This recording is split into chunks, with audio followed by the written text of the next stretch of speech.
Hi, I'm Rick Woodson with theimpactmethod.com. I'm going to talk to you today a little bit about what I like to see in the grip, what I like to see in the setup, and what I like to see in the backswing with my impact method. Again, my whole system is all about impact, so I'm not going to spend a lot of time with you today about the grip, not a lot of time about the setup. But if you were asking me about the grip, I like to see the golf club finger to palm on the left hand. If you can balance it on the pad of your left hand in this position, with your left thumb off the golf club, you're going to have the club in a pretty decent position. Not going to be into the palm, not going to be too much in the fingers. It's going to rest right across finger to palm. I'm going to place the club in the right hand where it's in the fingers of the right hand. And I like to use the overlapping grip.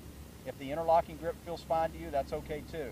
But it's very important that we have it in the base of the fingers of the right hand. I have a lot of golfers that I teach. When they first come to me, I see the right thumb is directly down the center of the shaft. I do not like to see that. That puts too much pressure in your wrist, and you're not going to be able to hinge your wrist correctly in the backswing.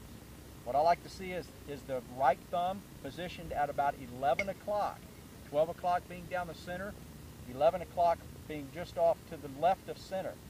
And you'll notice when I do that, now the golf club is being supported by the base of my fingers at the top of the backswing. It's not in the palm of my right hand.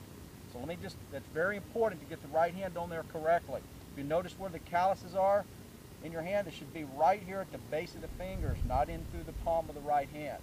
Okay, so that's going to cover the grip.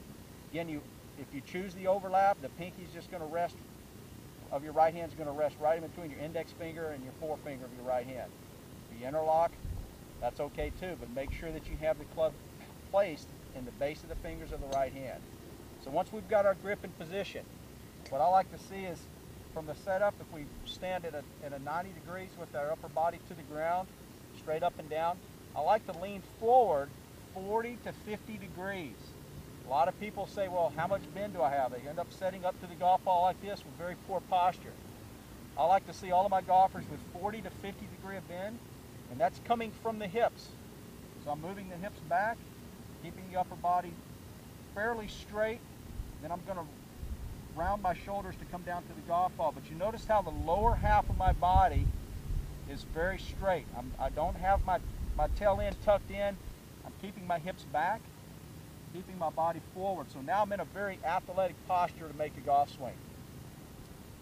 From that position, I'm going to talk a little bit about the backswing with you. I'm going to bring in one of my little favorite training aids. It's pretty simple. It's just two golf clubs that are together. You can get these if you have clubs laying around in your garage, or maybe your local club repair shop will give you a couple. And all I've done was drill a little hole, or kind of round out a little hole with a pocket knife, and stick these shafts together. I've got a couple of pipe insulators that I've put around the top of that, just to kind of guard against hitting it with your shaft. So I'm going to stick these in the ground in this position. I'm going to talk to you a little bit about swing plane and backswing. I'm going to place this in the ground at an angle where it's in line with my right shoulder. I'm going to step about 3 feet forward, and that's where I like to see this set up. Pretty simple to do. When we start the takeaway, I'm going to move the golf club back with my body. I'm not going to flip it back with my hands. What I see a lot in golf today with a lot of the beginners especially, is they want to swing the golf club with their hands, and they move the hands without moving the pivot. You can see what that's going to do on the takeaway. That's going to place the club behind me. We're going to over-rotate the club face. It's going to be very open at this particular part of the backswing. What I like to see again, the club head moving back with the body. And if you notice when I do that, when I'm at shoulder height with my hands, the golf club will be parallel to my teaching aid here. That's what I want you to work on. If I roll it back with my hands, you can see the club is actually going to be in a laid off position, and I'm going to have to compensate on the forward swing to strike the golf ball. That's going to make it very difficult for me to compress the golf ball. So again, once you're set up to it correctly, 40 to 50 degrees of tilt, we're going to move the golf club back with the pivot. You'll notice where my hands are. They're directly in front of my shaft. Directly in front here. We're not in this position here.